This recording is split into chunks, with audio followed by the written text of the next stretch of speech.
नमः श्रीवर्धमानाय निर्धूतकलिलात्मने सालोकानां त्रिलोकानां यद्विद्यादर्पणाय ते श्रीमत्परमगम्भीर सद्वादामोघलाञ्छनं जीयात्रैलोक्यनाथस्य शासनं जिनशासनं।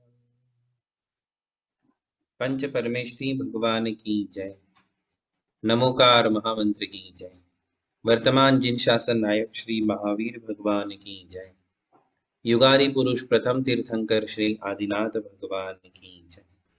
परम पूज्य आचार्य श्री मानतुंग महामुनिराज की जय। परम पूज्य आचार्य श्री शांति सागर जी महाराज की जय। परम पूज्य आचार्य गुरुवर प्रज्ञा श्रमण श्री देवनंदी जी महाराज की जय। श्रीमद् जैन धर्म की। परम पूज्य प्रातस्मरणीय गुरुवर अमोक कीर्ति जी महाराज की जय। नमस्ते महाराज जी। हाँ, आशीर्वाद है। पहले दो काव्यों से मंगलाचरण करेंगे। भक्तामर प्रणत मौनि मणि प्रभाणा मुद्योतकं दलित पापतमो वितानम् सम्यक् प्रणम्य जिनपादयुगं युगादा वालम्बनं भवजले पततां जनानाम् यः संस्तुतः सकलवाङ्मयतत्त्वबोधा दुद्भूतबुद्धिपटुभिः सुरलोकनाथैः स्तोत्रैर्जगत्त्रितयचित्तहरैरुदारैः स्तोष्ये किलाहमपि तं प्रथमं जिनेन्द्रम्। प्रथम जिनेन्द्र को नमस्कार करके आज का 19वां काव्य प्रारंभ करेंगे।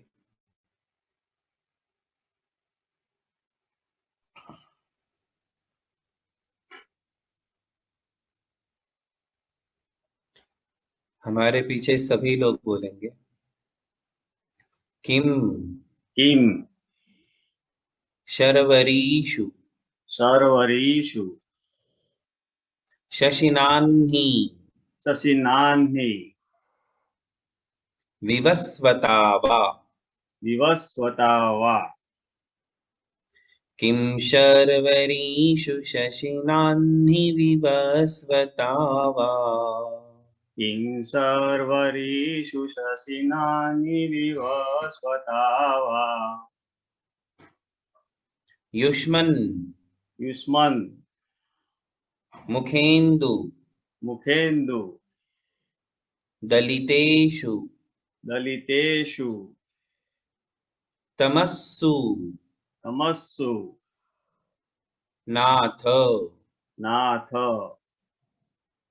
युष्मन्मुखेन्दु दलितेषु तमस्सु नाथ युष्मन्मुखेन्दुदलितेषु तमस्सु नाथ निष्पन्न शाली वनशालिनी जीवलोके निष्पन्नशाली वनशालिनी जीवलोके निष्पन्नशाली वनशालिनि जीवलोके कार्यं कियज्जलधरैर्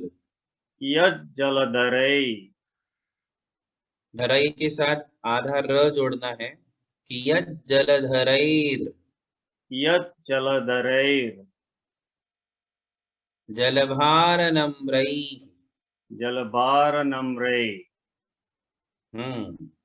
कार्यं कियज्जलधरैर्जलभारनम्रैः कार्यं कियज्जलधरैर्जलभारनम्रैः किं शर्वरीषु शशिनान्नि विवस्वता वा किं शर्वरीषु शशिनानि विवस्वता वा युष्मन्मुखेन्दुदलितेषु तमस्सु नाथ युष्मन्मुखेन्दुदलितेषु तमस्सु नाथ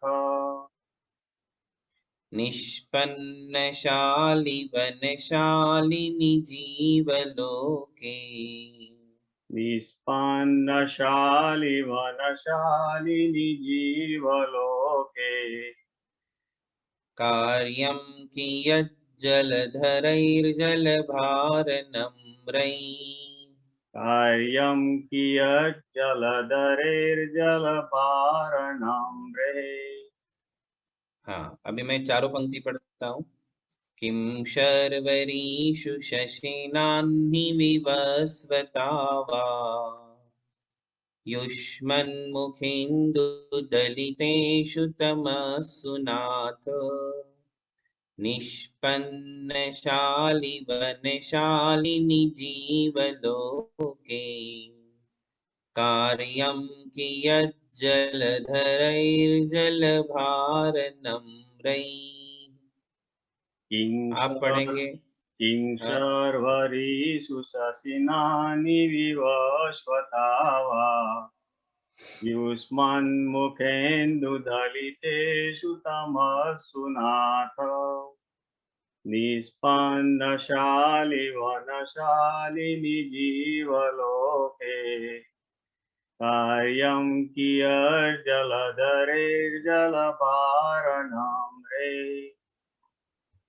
सुनील भाई आप पढ़े। नमस्तु गुरुदेव, नमस्तु। किं शर्वरीषु शशिनान्हि विवस्वता वा युष्मन्मुखेन्दुदलितेषु तमस्सु नाथ निष्पन्नशालिवनशालिनि जीवलोके कार्यं कियज्जलधरेर्जलभारनम्रे। हाँ, जलधरे नहीं है, जलधरई, और उसके साथ ज के ऊपर जो आधी रेफ है उसको भी जोड़ेंगे, तो हम पढ़ेंगे जलधरैर। जलधरेर। हाँ, और र को आधा पढ़ेंगे जलधरैर, और फिर ज जोड़ देंगे जलधरैर जल। सभी ध्यान से सुने, जलधरैर जल, तो ऐसे पढ़ेंगे। आप पढ़िए सुमन जी। किं सर्वरीषु शशिना हि विवस्वता वा विवस्वता युष्मन्मुखेन्दुदलितेषु तमस्सु नाथ निष्पन्नशालिवनशालिनि जीवलोके कार्ये कियज्जलधरेर्जलभारनम्रे। नमस्ते महाराज। प्रैक्टिस करनी पड़ेगी सुमन जी। हाँ नमस्ते महाराज। नहीं वो अभी है ना, हाँ एकदम जी। अचानक हुआ ना तो थोड़ा सा हिल गया। हाँ हाँ, हमारी क्लास में सबको अचानक ही मिलता है। हाँ तो मैं एकदम हिल गई, मैंने कहा क्या हुआ, मेरा नाम हो गया। जी जी जी जी।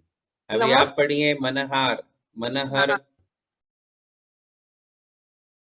जिनका हो गया वो म्यूट कर ले।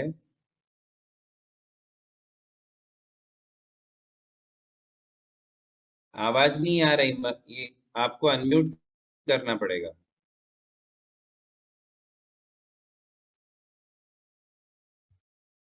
आपने अनम्यूट नहीं किया है।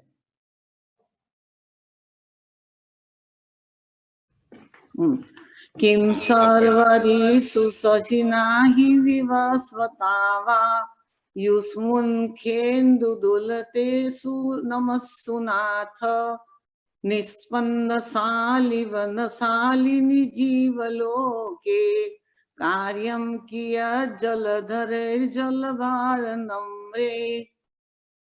जी जी, अच्छा पढ़ा आपने, थोड़ा और प्रैक्टिस करेंगे।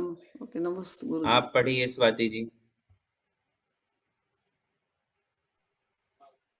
किं सर्वरीषु शशिनान्हि विवस्वता वा युष्मन्मुखेन्दुदलितेषु तमस्सु नाथ निष्पन्नशालि वनशालिनि जीवलोके कार्यं कियत् जलधरेर्जलभारनम्रे।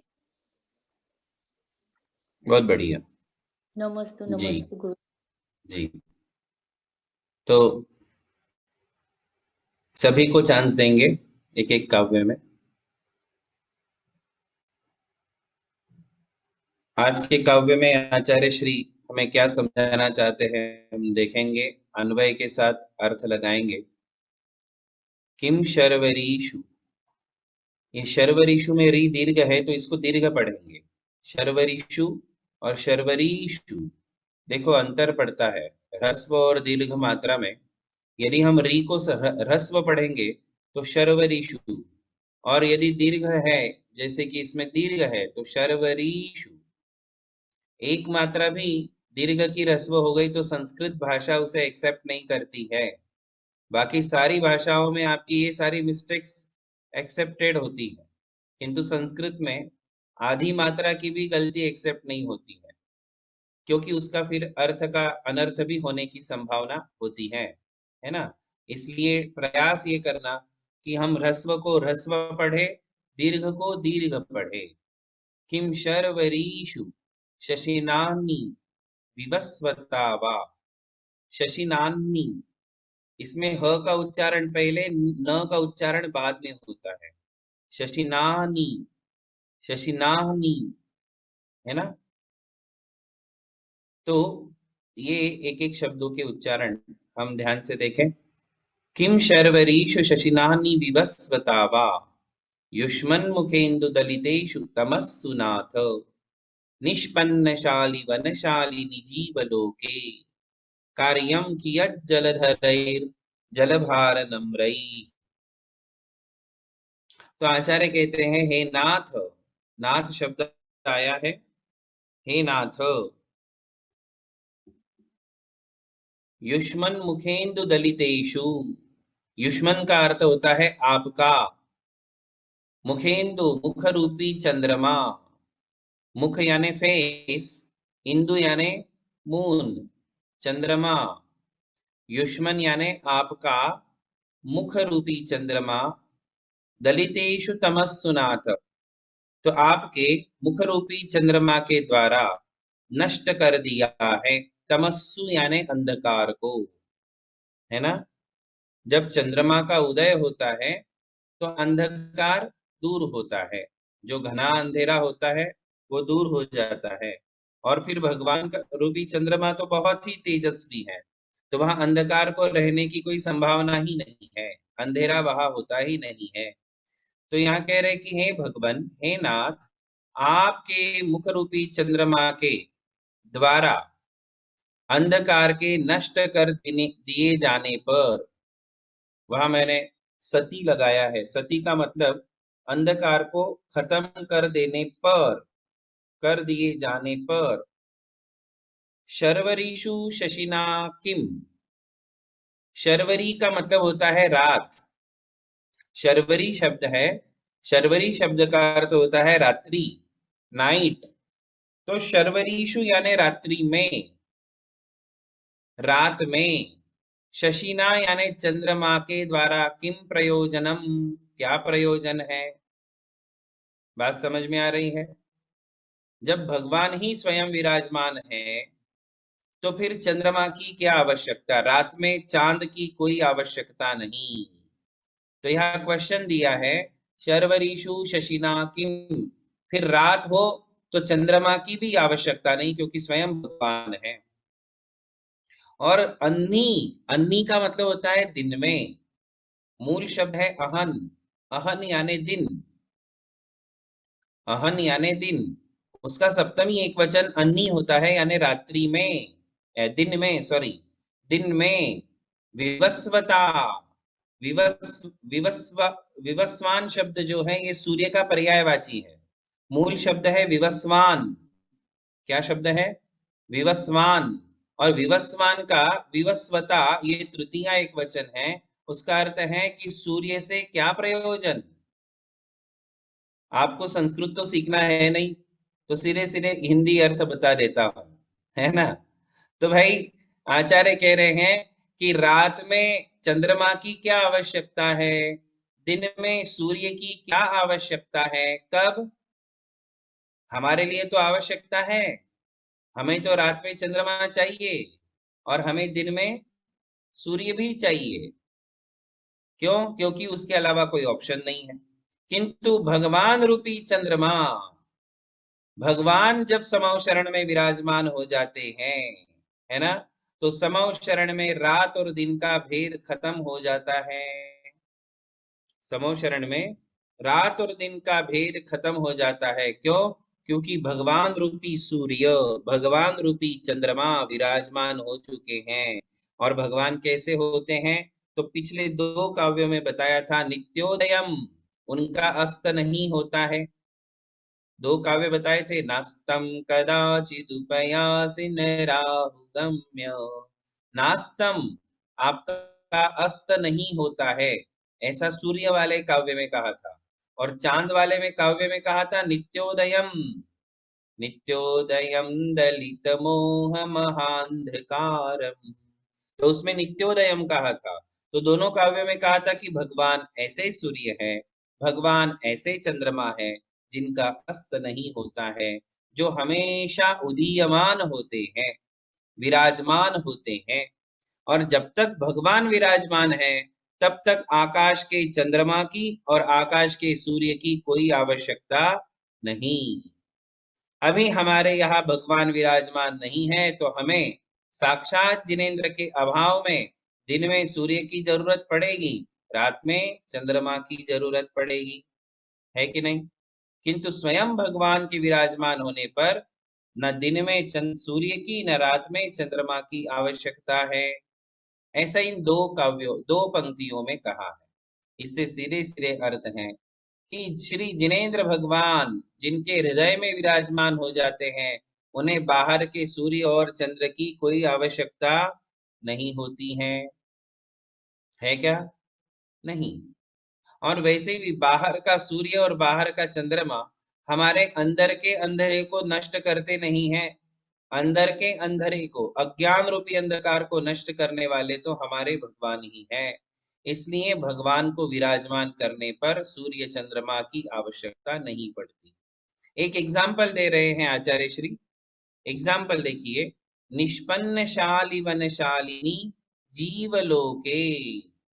आचार्य कहते हैं कि जीवलोके यानी संसार में, जीवलोके यानी संसार में। एक एग्जाम्पल दे रहे हैं, निष्पन्न शाली, शाली यानी धान्य, शाली शब्द का अर्थ है अनाज, धान्य। वनशालिनी, वन यानी खेत में, वन में या खेत में। शाली निष्पन्न, निष्पन्न यानी पक जाने पर। खेत में धान्य जब पक जाता है तो धान्य से, पके हुए धान्य से सुशोभित खेत में लास्ट में जो शालिनी आया है, उस शालिनी का अर्थ होता है शोभायमान, सुशोभित, है ना? तो उसका अर्थ है शोभायमान। अब पूरे निष्पन्न शाली वनशालिनी का अर्थ है कि पके हुए धान्य के खेत में, पके हुए धान्य के खेत में, या फिर खेतों में धान्य के पक जाने पर। एग्जाम्पल दे रहे, खेतों में अनाज आ गया, धान्य पक गया, गेहूं आ गया, बाजरा आ गया, चावल आ गया, ये सब धान्यों के पक जाने के पश्चात जलधरैर जलभार नम्रई कार्यम कियत। जलभार नम्रई, जलभार नम्रई का मतलब होता है जल यानी पानी, उसका भार, उसके भार से झुके हुए बादल। जलधर यानी बादल, जलधर शब्द का अर्थ है बादल। कैसे हैं बादल? पानी के भार से झुके हुए। जब एकदम पानी भर जाता है बादलों में तो बादल काले काले हो जाते हैं, है ना? बिल्कुल काले काले बादल होते हैं, ऐसे लग रहे थे कि पानी के वजन से वो झुक रहे हो, नीचे आ रहे हो, ऐसा लगता है। आप आकाश में देखना कभी, जो व्हाइट कलर के बादल होते हैं वो ऐसे कभी नहीं लगते कि जैसे एकदम हेवी हो, भरे हुए हो, किंतु जो काले बादल होते हैं पानी से भरे हुए वो स्पष्ट मालूम पड़ते हैं। तो आचार्य कह रहे हैं कि पानी से भरे हुए बादलों का कार्यम कियत, क्या प्रयोजन है? अरे भाई, जब चाहिए था तभी पानी की जरूरत थी, अब जब पूरे अनाज पक चुके हैं तो पानी की क्या आवश्यकता है? भोजन आपने पूरा कर लिया, अब भोजन पूरा होने के बाद यदि कोई गुलाब जामुन ला के दे दे या जलेबी ला करके दे दे, कितना भी अच्छा स्वीट हो, कितना भी मनपसंद हो, कितना भी मनपसंद हो, कई लोगों सब हर एक व्यक्ति का एक शौक होता है, उसको एक मिठाई पसंद होती है, या फिर उसको कोई भी एक चीज, पाव भाजी पसंद है, या फिर कोई भी चीज पसंद है। तो अब आपका पेट जब पूरा भर गया है, आपके सामने यदि कोई दूसरी थाली ला करके दे दे कि भाई साहब आपका खाना तो हो चुका है, किंतु ये चीज देना हम भूल गए, अभी आप ये ले लो, तो कोई प्रयोजन है उस चीज का? भरपेट भोजन कर लेने पर आप कितनी भी इष्ट वस्तु, कितनी भी स्वादिष्ट वस्तु सामने रख दो, उससे कोई प्रयोजन नहीं है। जब देना चाहिए था तब तो दिया नहीं, और अब पूरा पेट भर गया और अब बोलते हैं कि ले लो, मैसूर पाक खा लो। अरे कितना भी अच्छा हो, उसकी स्मेल भी अच्छी है, उसका स्वाद भी अच्छा है, किंतु पेट ही भर गया तो अब जरूरत क्या है कि नहीं? आचार्य श्री बड़ा सुंदर दृष्टांत देकर के बहुत ही अच्छा संदेश, बहुत ही अच्छा मैसेज हमारे लिए देना चाहते हैं। आचार्य कह रहे हैं कि अब पछतावे होत क्या, चिड़िया चुग गई खेत। ये इसी के साथ लागू होने वाला दृष्टांत है। जब चिड़िया सारे दाने खेत के चुग करके निकल जाती हैं और हम रोते बैठते हैं, अब रोने से क्या फायदा होने वाला है? आचार्य कह रहे हैं कि जब अनाज पक जाता है उसके बाद जैसे बादल के पानी की हमारे लिए कोई आवश्यकता नहीं होती है। इससे आचार्य क्या समझा रहे हैं? क्या समझा रहे हैं? कि भाई जीवन भर भगवान का नाम लेना भूल गए और अंतिम समय पछता रहे हैं, अब तो पूरा जीवन ही निकल गया। क्या मैसेज दे रहे हैं आचार्य श्री? इसके द्वारा क्या मैसेज क्या दे रहे हैं? पूरा जीवन पक गया, पक गया यानी पूरा जीवन निकल गया हाथ से, और निकल जाने के बाद हम रो रहे हैं। ये पेज अब अलग कर दीजिए। तो आचार्य श्री मैसेज क्या दे रहे हैं इस काव्य में कि जैसे अनाज के पक जाने पर अब बादलों से कोई लाभ नहीं, बादल कितने भी पानी से भरे हुए हो, किंतु हमें अभी उससे कोई लाभ नहीं। जब चाहिए था तब तो पानी बरसा नहीं, तब हमने कृत्रिम पानी का उपयोग किया। लोग कृत्रिम पानी का उपयोग करते हैं खेती में, और कृत्रिम पानी से फिर खेती कर लेते हैं, और उसके बाद फिर बादल कितने भी मंडराए, उससे हमारे लिए क्या लाभ है? अनाज और खराब कर देंगे।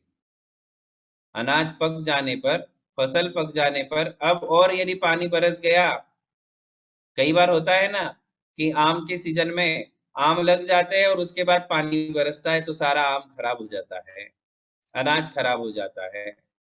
बस ऐसे ही बंधुओं, अब हमारा पूरा जीवन निकल गया, पूरा जीवन निकलने के बाद लोग पछता रहे हैं कि भाई मेरी पूरी लाइफ निकल गई, मैं ये भी कर सकता था, वो भी कर सकता था, यात्रा कर सकता था, विधान सारे कर सकता था, मैंने अपने जीवन में कोई विधान नहीं किया, मैंने अपने जीवन में कोई यात्रा नहीं की, मैंने अपने जीवन में कोई दान नहीं दिया, मैंने अपने जीवन में कोई व्रत आचरण नहीं किया, मेरे नमोकार व्रत करना रह गया, मेरे कर्म दहन के व्रत रह गए, मेरे जिन गुण संपत्ति के व्रत रह गए, मेरे 1234 के व्रत रह गए।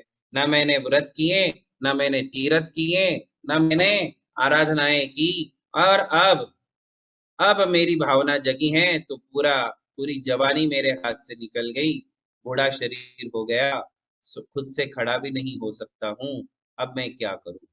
अब पछताओ और क्या करो?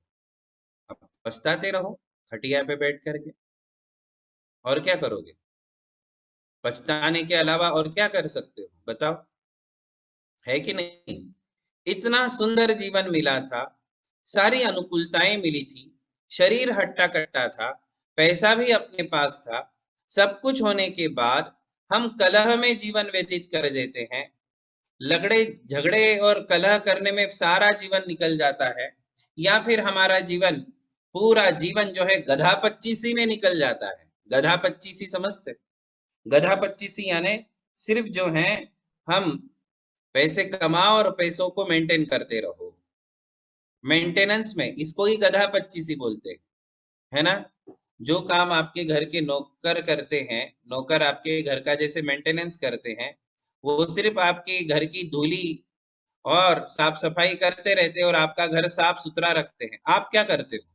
आप भी तो यही करते हो पूरे जीवन। जो है, जो कमाया है, उसके ऊपर नजर गाड़ करके रखते हो कि ये सुरक्षित है कि नहीं। अपनी प्रॉपर्टी के ऊपर नजर लगा के बैठे हो, अपने एसेट्स के ऊपर नजर गाड़ के बैठे हो, उसी के ऊपर आपकी आंख रहती है जीवन भर, और उसको ही साल संभाल करते रहते हो, है ना। यही करते रहते हो और इसमें खूब मेहनत करते, कमाई करते, इसी को गधा पच्चीसी बोलते हैं। ये गधा पच्चीसी में सारा जीवन हम निकाल देते हैं और उसके बाद फिर पछताते हैं। अरे कमाया था तो कमाई हुई धन संपत्ति का उपभोग भी कर लेते, दान भी कर लेते, छुट्टी। दान, भोग और नाश, तीन ही तो गति है पैसों की। दान, भोग और नाश, तीन ही गति है। दान दे दो, एंजॉय करना है एंजॉय कर लो, बाद में किसके लिए रख के जा रहे हो? और जिसके लिए रख के जा रहे हो वो टिकने वाला है क्या? वो आदमी टिकेगा क्या जिसके लिए रख के जा रहे हो? और वो टिक गया तो उसके पास ये पैसा टिकेगा कि नहीं? दो में से दोनों को टिकना चाहिए ना। हम अगली पीढ़ी का सोचते हैं, अगली पीढ़ी के लिए पैसा बना के रखते हैं भरपूर कि नहीं मेरे बच्चे को काम आएगा। अब ये जो पैसा और आपका बच्चा, ये दोनों को आपने जो है छोड़ के गए हो, ये दोनों में से दोनों टिके तो फायदा है।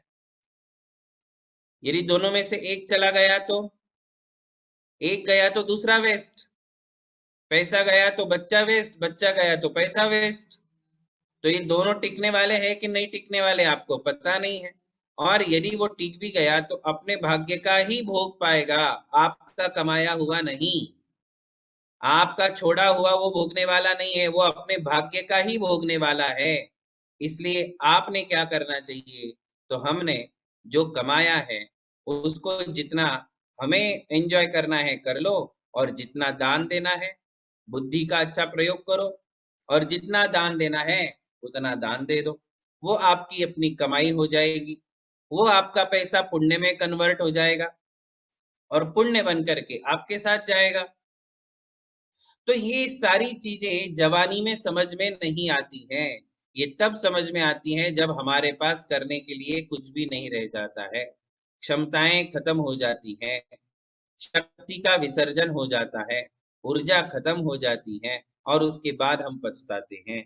मानतुंगा आचार्य श्री आज के इस काव्य में यही हमारे लिए संदेश दे रहे हैं कि जवानी में बचपन का पश्चाताप होता है और बुढ़ापे में जवानी का पश्चाताप होता है, और मृत्यु के समय पूरे जीवन का पश्चाताप होता है। ऐसा ना हो, है ना। ऐसा ना हो कि हमें बाद में पछताना पड़े और हम पछताते हुए इस जीवन से विदाई ले। ऐसा करने से कोई फायदा नहीं है। जीवन के अंतिम क्षणों में एक संतुष्टि का भाव हमारे पास होना चाहिए, जीवन के बुढ़ापे में भी और जीवन के अंत में भी हमारे अंदर एक संतोष होना चाहिए, समाधान होना चाहिए कि मैंने अपने जीवन में सब कुछ कर लिया, जो जो करना था मैंने अपने परिवार के लिए भी कर लिया, देव शास्त्र गुरु के लिए भी कर लिया, सारी आराधनाएं भी कर ली, खूब दान भी दे दिया, गुरुओं की सेवा भी कर ली, और हो सका तो यदि संयम धारण भी कर लिया, व्रती भी बन गया। ऐसे लोगों को जो संतोष होता है, समाधान होता है जीवन के अंतिम क्षण में, उनके आंखों में आंसू नहीं होते हैं, उनकी आंखों में रौनक होती है, खुश होते हैं, उन्हें कोई तकलीफ नहीं है कि मृत्यु अब कभी भी मेरा वरण करे, मृत्यु मुझे ले जाए, इससे अच्छा मैं ही मृत्यु के लिए वरण कर लेता हूँ, और इतनी बढ़िया समाधि पूर्वक मरण साध लेते हैं।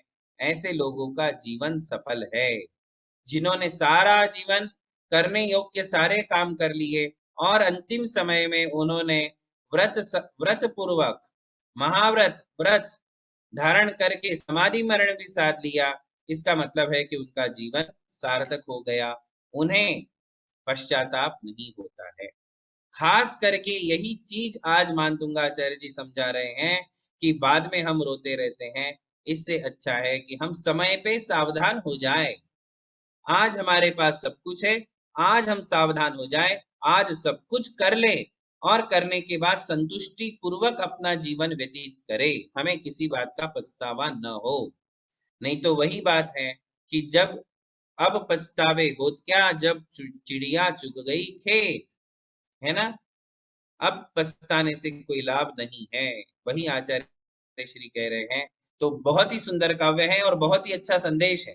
कितना सुंदर एग्जाम्पल भी दिया है कि भाई सारे धान्य पक जाने पर अब बादलों के पानी से हमें कोई प्रयोजन नहीं है। बस इसी प्रकार जीवन सारा निकल जाने पर अब रोने से कोई फायदा नहीं है। हमें रोना ही ना पड़े ऐसा काम करे, हमें पछताना ही ना पड़े ऐसा काम करे। भोग भोगने के कार्य तो पशु गति में भी होते हैं, आपको पता होगा कि भोग तो पशु भी भोग लेते हैं। भोग भोगना कोई बहुत बड़ा कार्य नहीं है। एक अपने परिवार का निर्माण करना, परिवार का संचालन करना, ये संसार में हर कोई करता है, हर कोई करता है।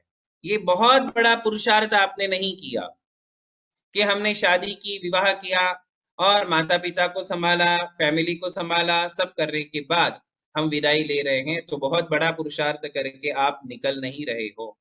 हम यदि अपने परिवार के संतुलन के साथ साथ परिवार को संभालना ही है, माता पिता भी खुश रहे, परिवार भी खुश रहे, और इसके पश्चात हम कुछ सोशल एक्टिविटीज भी करें, हमारे धर्म के लिए, हमारे तीर्थों के लिए, हमारी समाज के लिए भी हमारा योगदान हो, और वो योगदान दे करके यदि हम जाते हैं तो कुछ ना कुछ अलग हटके प्रयास आपने किया, हटके पुरुषार्थ आपने किया, दूसरों के लिए भी आपने जिया। क्या? अपनों के लिए तो सभी लोग जीते हैं, हम दूसरों के लिए भी जिए, देव शास्त्र गुरुओं के लिए जिए, मंदिर और तीर्थों के लिए जिए, गुरुओं के लिए जिए, समाज के गौर गरीबों के लिए जिए, अनाथों के लिए जिए। तो यदि हम दूसरों के लिए भी जीते हैं तो उस जीवन का समाधान ऐसा समाधान होता है कि वह खुशी हमारे दिलों में समाये नहीं समाती है, और हमारे लिए एक आनंद की अनुभूति जीवन भर बनी रहती है। इसलिए हमारी ऊर्जाएं समाप्त हो, हमारी शक्ति समाप्त हो, हमारी बुद्धि स्खलित हो, उसके पहले हमें सावधान हो जाना चाहिए, क्योंकि जैसे जैसे बुढ़ापा आता है वैसे वैसे बुद्धि का भी विसर्जन होता है, शक्ति के साथ बुद्धि का भी विसर्जन होने लग जाता है, और बुद्धि काम नहीं देती है, निर्णय ले नहीं पाते हैं। इसलिए जवानी में ही जागो, है ना, जवानी में ही जागो। इस जवानी में ही जागते हुए हमारे लिए अच्छे अच्छे प्रयास, अच्छे अच्छे पुरुषार्थ कर लेना चाहिए। ऐसा ये मुख संदेश, हिडन मैसेज इस काव्य के द्वारा मानतुंगाचार्य जी ने दिया है। आप सभी लोग मानतुंगाचार्य जी के संदेशों पर जरूर ध्यान दें। आज का एक काव्य पूरा हुआ। बोलिए आदिनाथ भगवान की। परम पूज्य धर्म दिवाकर आश्रम संरक्षक मुनि श्री अमोक कीर्ति जी एवं मुनि श्री अमर कीर्ति जी महाराज की जय। नमोस्तु महाराज जी, नमोस्तु महाराज जी। आशीर्वाद है सभी को। नमोस्तु नमोस्तु नमोस्तु महाराज।